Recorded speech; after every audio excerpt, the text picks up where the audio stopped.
Hey everyone, Andrew here. So a bit of a double whammy today. So I've been testing all the Falcom games on the Nintendo Switch 2, but also there's been a development in the Falcom community that I kind of wanted to share. So if you're familiar with a team known as the GeoFront, they are effectively the team of very talented individuals who made a fan patch for Trails from Zero. It was specifically the Chinese PC version. I actually had to buy a Chinese copy of Trails from Zero to play it originally with the GeoFront translation, and of course it brought it to modern standards with your 4K support, mouse and keyboard controller support. It was fully translated. A lot of the UI was up-resed. It was a fantastic port, and they ended up partnering with NIS America and Falcom effectively to bring Trails from Zero to the West officially, like through legitimate, we got actual copies physically here, which is really cool. So I give big props to that team. I used to be a part of their Discord, but I left for some reason. I think I was just trimming down on how many Discords I was in, since I was in too many. So they worked on Trails from Zero. Phenomenal game. Absolutely love it to bits. It's one of the best RPGs of all time, in my opinion. And they also, I believe, helped with Trails to Azure with that release as well, which is really cool. I'm glad that a fan group like that was basically absorbed, not really absorbed, but brought in to assist with making those games happen for us in the West. Really cool. But I got an email this morning from them, because I guess I'm still on their email list, but they have basically come out and said, and I'll just read from it, just for the sake of, everything. This is from Shanji, one of the people from the GeoFront. Says, "Hello everyone. Let me cut to the chase and give you an idea of where we are right now. Dinosaur is extremely close to being finished. Translation, editing, and additional reviews of the text have been performed. However, on the programming side, there's still some important debugging and pipeline work that needs to be done before we can move into beta testing with all the GeoFront technical polish that you've come to expect intact." Alright, so I have not talked about Dinosaur on this channel before. It is a game that I tried to play years ago, and I was not intelligent enough at the time to really appreciate it. But there has been a release on the Switch 2, which is why I said double whammy, because I get to test out another Switch 2 port. It's a Switch port, but we're gonna look at Dinosaur today, and it's gonna be really neat. I think this is a cool little Falcom game that a lot of people probably have overlooked over time, due to the title potentially, because it's just called Dinosaur. If you looked at the title, you would have no idea what it was, which that's kind of par for the course for most Japanese games, I feel, especially from this era. So yeah, let's take a trip back to the year of 1990. Although before we begin, I must regrettably inform you that there are no dinosaurs in Dinosaur. Big shame, I know, but let's start this off right. Let's look at the pre-story so we know what we're getting into here. Now, a really cool thing about these Egg Console releases is that you have access to a gallery, which includes the operation manual to these games. So a lot of these older PC Engine games don't really tell you the story in the game.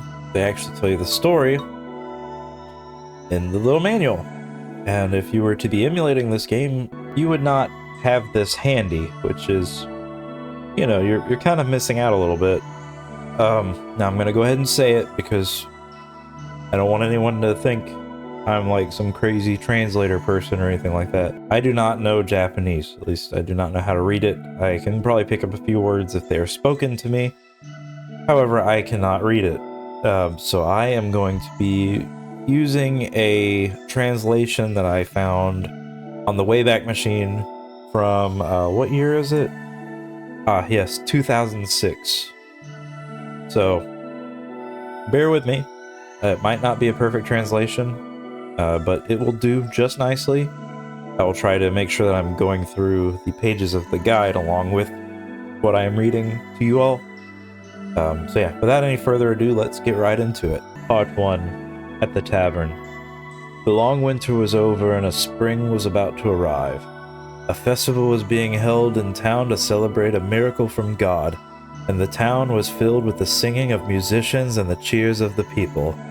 Among them was a man His muscular body gave off a distinctly different vibe from the cheering crowd. When people noticed his presence, their faces clouded over, and they began to whisper to one another. The man dodged the crowd and pushed open the door to a bar. The festival was in full swing, and the bar was packed with flushed faces. But the man found an empty seat at the counter and ordered a glass of ale. I don't think I've seen you here before. Are you a traveler? For a mere traveler, you've got quite the impressive equipment. One of the drunks who had been whispering behind the man spoke to him in a teasing tone, eyeing the large sword on the man's back. You're probably just a mercenary who's been fighting battles for a while. But you know what? You don't realize how peaceful the world has become while you've been dozing off, do you? A burst of laughter erupted in the air, but the man didn't seem to mind, quietly sipping his drink. Hey, are you even listening? It's just a nuisance having those old toys scattered around town. The drunkard touched the man's sword at almost the same time the man jumped out of his seat. The man kicked up in the air, throwing the drunkard off his balance and causing him to fall with tremendous thud. In the next moment, a flash of light from the white blade of the great sword on his back flowed to the floor like a spurt of dew and stopped dead at the fallen drunkard's throat. The bar, which had been so lively, fell silent as if ice had been thrown over it. The drunkard who had fallen to the floor was unable to make a sound, and dripping with sweat, stared with his eyes wide open at the cold gleam that was being held to his throat. Then, unable to bear the fear any longer, he felt a lukewarm liquid moisten him. After a moment of silence, the man drew his sword and sheathed it back. Then, after placing a few more coins on the counter than he had for his own glass, he quietly left the bar. The bar patrons were stunned, watching the whole thing unfold. One man who looked like a merchant muttered to himself, "No, I've seen him before. There's no doubt about it. That man is Ash." Ash, you say? Could it be the Ash? The Ash of the Scatterers? Yes, they say that any army that man leads into battle is sure to lose. But the rumor is that no matter how fierce the battle, only he survives. Part 2. Ash. Large and tall, with a well-trained, muscular build of a veteran warrior, he bore countless scars that spoke of his many battles, and on his back hung a large sword that would nearly be impossible for an ordinary person to wield due to its sheer size. Having survived countless battlefields, Ash spoke little and always wore a gloomy, sullen expression. His personality, lacking any semblance of ruggedness or sensitivity, was, to put it positively, a manly man, and this personality was reflected in his fighting style. The stronger his opponent, the more powerful he became. A mercenary by trade, his name is known to everyone on the battlefield. His skill with the sword is undeniable, but his name also spread with the rumor that any army he sides with is sure to lose. Ash. The Ash Scatterer. Ash was called this because it represented the fate of those defeated on the battlefield, a land where ashes were scattered to prevent crops from growing. However, the storms of war that had roiled the world eventually died down, and no castle lords were willing to hire him. The throes of battle simmered within him. To satisfy this instinct-like feeling, he set out on a journey, searching for an unknown battle that would call out to him. Part 3. The Old Woman. Leaving the tavern, Ash suddenly found himself lost in a narrow valley, shadowed by old buildings. This alley was silent, seemingly betrayed by the hustle and bustle of the main street. Ash tried to return the way he came, but the old buildings continued everywhere. He couldn't find his way back to the main street. Ash sat down on the stone steps and looked up to the sky visible between the buildings. White clouds were drifting slowly on a gentle breeze. He could see a flock of birds flying south, cutting through the clouds. The wind gently caressed Ash's cheek. After gazing at the sky for a while, Ash noticed a pebble bouncing beneath his feet. The pebble gently slid down the slope, gradually receding into the distance, its sound echoing off of the buildings. Ash rose from the step and began walking in the direction of the pebble that had just descended. His footsteps echoed into the blue sky. The winding alley ended in front of an old house. The door of the house, with strange writing on it, swayed in the wind, as if inviting Ash to enter. Then he heard a hoarse voice coming from inside. "Come in. You must have business with this old woman."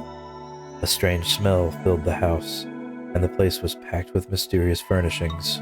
The old woman, sitting at a small wooden table in the center of the room, saw Ash and clenched her jaw, as if she let out a sound that was somewhere between laughter and sobbing.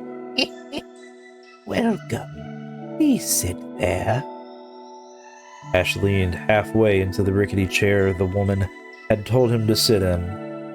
Where had she gotten it? The old woman held a faded card in her hand and began to speak. "Everyone who arrives at this house is lost and in need of a guide. It is my job to show such people the way and send them off." With an eerie laugh, the old woman began shuffling the cards with practiced hands. "Well, let's start by looking at your past." The old woman placed one card on the table. It depicted a man on horseback, holding a sword pointed skyward. Lightning flashed from the tip of the sword, and the dark, cloudy sky was split by the lightning. It would seem that you are a skilled warrior, like the wild beast unleashed into the wild. Your sword seems to have grown by drinking the blood of many." The old woman glanced at the great sword Ash was carrying on his back, and then opened another card. It depicted a ferryman from the underworld, clad in dark robes and holding a scythe. Looking back and forth between Ash's suddenly clouded expression and the image of the card, the old woman exclaimed with amusement. Part 4. The Card. "I see. So this person was behind all your victories. Your victories have always come at the expense of your allies, right?" Ash stared grimly at the image of the card, which seemed to be smiling at him. "Don't look so scary. A path will always open up, and there isn't always just one path." The old woman then drew another card. There was a picture of a huge old tree that seemed to reach into the heavens, with 5 axes pointed at it. "You are about to embark on a journey. It will be a long and difficult journey, but you are not alone. These 4 cards are people who will travel with you. They are connected to your destiny. Would you like to take a look?" Ash said nothing. Then the old woman opened the cards, one by one. The first card had a picture of a lion looking up to the sky. Burning flames surrounded the lion, and its face looked like it was in pain. "Our first companion is a man of great reason and prudence, who performs miracles with the help of God. However, deep within this gentle lion's heart is filled with sorrow. He begins to question what he thought was right, and the grief and the regret he felt over the loss of his young child without ever achieving a miracle sets him on a difficult path. His strong, noble appearance belies the troubles within his heart." The next card featured an image of a cedar tree stretching straight up as if reaching towards the sun, its arms outstretched. "This companion is as delicate as a wild flower, bringing comfort to the human heart, yet strong-willed. He possesses an ancient power and the ability to speak to little ones. His longing for those who are disappearing has led him down a thorny path. However, he bestows blessings equally on all who will surely suffer many hardships on his journey to come." The third card depicted an emaciated dog gazing resentfully at the ground under a beautiful moon. "Those who can free the captives and who have an intuition that senses danger will join your ranks. Those who possess this power find meaning in the hidden light and fill their hearts with that power. However, their hearts are driven by greed. They have been overconfident in their power, which has led to a cursed fate. Their fate, ruled by madness, will torment their body and their mind during your journey. The fourth card depicted a man transferring water from one jar to another. Behind him, clouds were blowing in the wind. This last one is a kind-hearted, innocent baby bird. Raised with love by its parents, it leaves its nest and sets out on a journey in search of a song that no one has sung.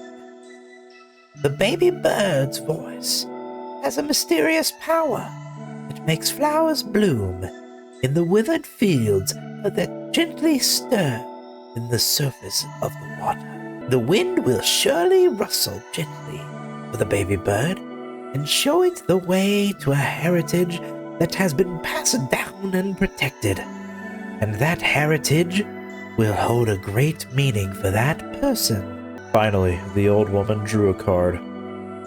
This is the last card, your future, and what awaits you from now on. Go ahead and open it.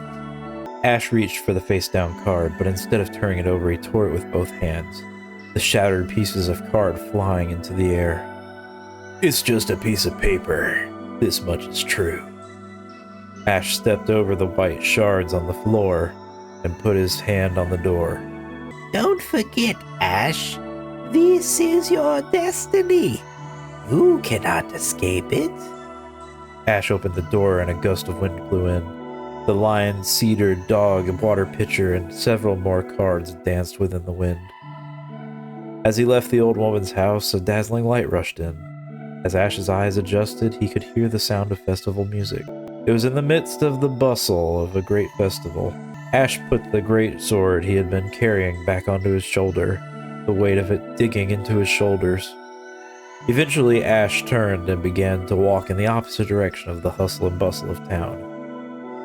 Man, that was a lot more words than I was expecting to read today. So, Dinosaur. It kind of came out at a weird time.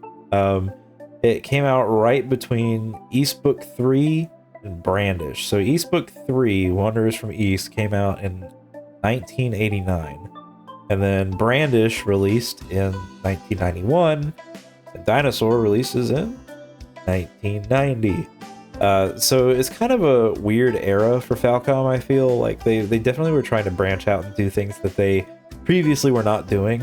In this case, it is actually a really cool little game. And it's probably just best if we just jump right into it. So without any further ado, let's do this thing. The game opens with a cutscene depicting a big, large-scale battle taking place between a grouping of knights and, just different warriors fighting it out. And ultimately, what ends up happening is everyone's dead, except for one man. And that man is, of course, our boy Ash. As foretold in the pre-story, he is the only survivor for his army. And this scene sets the stage for a grand adventure known as Dinosaur, the game that does not have a dinosaur within it. So let's insert data disk 1 and let's get rolling. One sec. Oh, scenario disk 1, my bad. Alright, now we can start the game. Let's do this.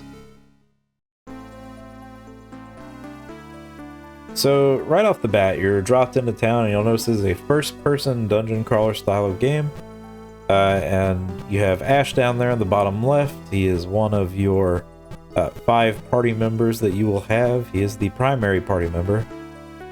So, basically, moving around, it's, forward, left, and right do exactly what you'd expect. Pressing down on the D-pad actually turns you around. It does a 180. Instead of just backing up, so that takes a little bit of getting used to if you've been playing games like Etrian Odyssey. But yeah, basically you start off in this town, there's some NPCs they can interact with. None of them will do anything with you for the time being, because you have to speak to the mayor first. The mayor basically tells you that there is a castle, I believe it's called the Arcadian Castle, that's off in the distance, and he says that he will tell the guards to open the gate so that you may go forth and adventure towards it. That's effectively the major gist of what's happening here. It's the hey player, welcome to the game. Yeah, by the way, you can now leave town. You can interact with all the NPCs and everything. And yeah, go on your merry way and do some adventuring. That's basically what happens there. I don't want to spoil anything. And by that I mean, I literally can't spoil anything because I can't read any of this. But that is the gist of it. So moving into the field itself, you'll notice that unlike the town, you can actually see a little bit further ahead, which is actually kind of nice. In town, your vision's a little restricted, but oh, hey, oh, combat. Alright, so combat, it's turn-based, traditional style. Enemies are depicted as cards, and basically they can move positions around the field, and that is effectively telling you how close they are to your characters in any given moment. So a lot of enemies will move forward to attack you, and you know, you'll kind of want to take out the ones that are closer to you if you are a melee character. Makes sense. Anyways, so moving on from that, as I was saying before I was so rudely interrupted, yeah, it's first-person dungeon crawling. Wait, oh yeah, if you accidentally bump a wall, that counts as a movement, by the way. So you're gonna engage in combat. Now, I'm acting like this is frustrating, but it actually is kind of nice because it means you can find a spot where there's enemies that are, you know, safe for you to fight and just keep kind of grinding them. It was pretty good. Also note, this is XP 16, that is not 16 XP gained. That means Ash has a total of 16 XP. If you go over here into your stats, you will see it says there XP 16. That is because I have a total of 16 right now. That took me a really long time to learn, and I was really confused by the XP gains and how it all worked. But combat, it's kind of interesting. It's like kind of true to like Falcom fashion with the East games. The stronger Ash gets, the faster these encounters will go, and like, you know, you'll one tap enemies and they'll start missing you, you know, because your stats will just be better than theirs. Which I actually really like a lot, because, you know, that's something I enjoy about the East games, is that, at least in the classic East games, your like level and stuff like that can directly impact different aspects of combat, which is just really nice. I like that they translated that to a turn-based format in a way where you actually can dodge enemy attacks by just being better than them. It's just nice. There's a lot of RPGs that have stats for that kind of thing, like agility and all that, but usually they do hit you. In this game, your chances of dodging are a lot higher if you are better than the enemy itself, which is, it's just a really nice little feature. Yeah, overall, you'll probably notice that there's no map, and effectively what you have to do here is really pay attention to that compass. And that is, yeah, that's it. I don't have much else for you. I could not find good maps for this game for the life of me online. So if you're going to play this game, do what I'm doing right now and go in absolutely blind.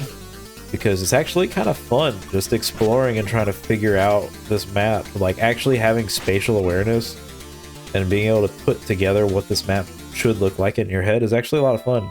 Might even be worth pulling out some grid paper, you know, just kind of draw a map out yourself. Haven't done that in a very long time. So anyways, yeah, you'll be dungeon crawling a bit, you know, fighting monsters, leveling up. You'll get into this nice forest area, and there's going to be a few events here that do play out. Like you're going to find a butterfly, or a fairy, I think it's supposed to be butterfly, and you know, you got to follow the butterfly. And follow that butterfly I did, or at least I tried to. I kept finding myself going everywhere except for wherever that butterfly went, but I did eventually, after many minutes of running around aimlessly and fighting battle after battle, I did come across a pretty cool castle, which I do believe to be the castle that I am meant to go to. And here, you know, we go up to the door and we get kind of like knocked back by some magical force, and that is where we meet our first companion. Now, Orlick here is a priest who can actually provide blessings and all that good priestly goodness that you would expect out of a priest class character in a JRPG. What kind of took me by surprise was that shortly after this, when going back into the forest and doing some exploration, you actually do run into another companion, and that is the elf Ellis, who is your party's mage. And at this point in time, you basically have 3 archetypes covered. You have your warrior, your priest, and your mage. And from here, the game actually became a lot of fun for me. It was very relaxing, actually, because, you know, now I could just kind of walk around, fight enemies pretty quickly, and got used to using magical spells with Ellis and Orlick. And, you know, after a while, we stumbled across a set of ruins of I believe it's for a temple. Yeah, this was a really cool thing to see. Like, these environments are actually really neat in general. Like, just the sprite work is pretty detailed for the time. And I don't know, I really enjoy these character portraits and the monster portraits. I think the designs are all pretty solid across the board. Not to mention, the soundtrack is very soothing. Definitely something I've enjoyed in the Etrian Odyssey games over the years, is that the soundtrack during exploration is very relaxed. It feels very serene, and it feels like a peaceful calm, and then you get into combat and it's like, alright, okay, now it's a little intense. You know, it's just it's a nice balance that I think they've struck here.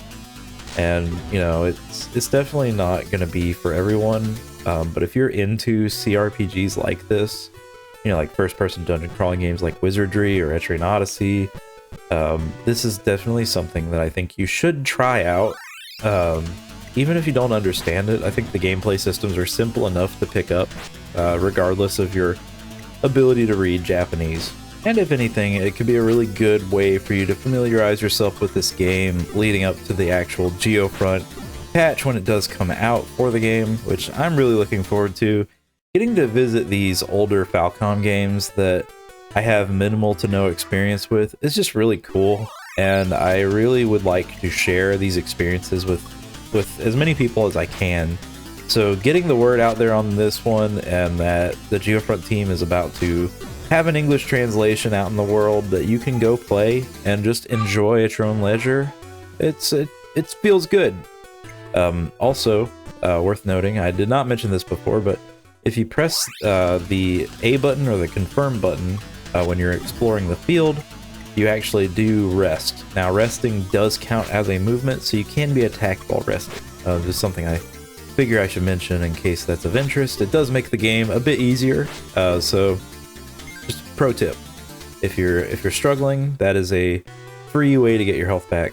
And yeah, I think it's just a neat little game, and I look forward to actually playing it in proper English so I can more fully understand what I'm doing. I feel like I've gotten to a point where I can get through pretty much any encounter the game's throwing at me, which is good.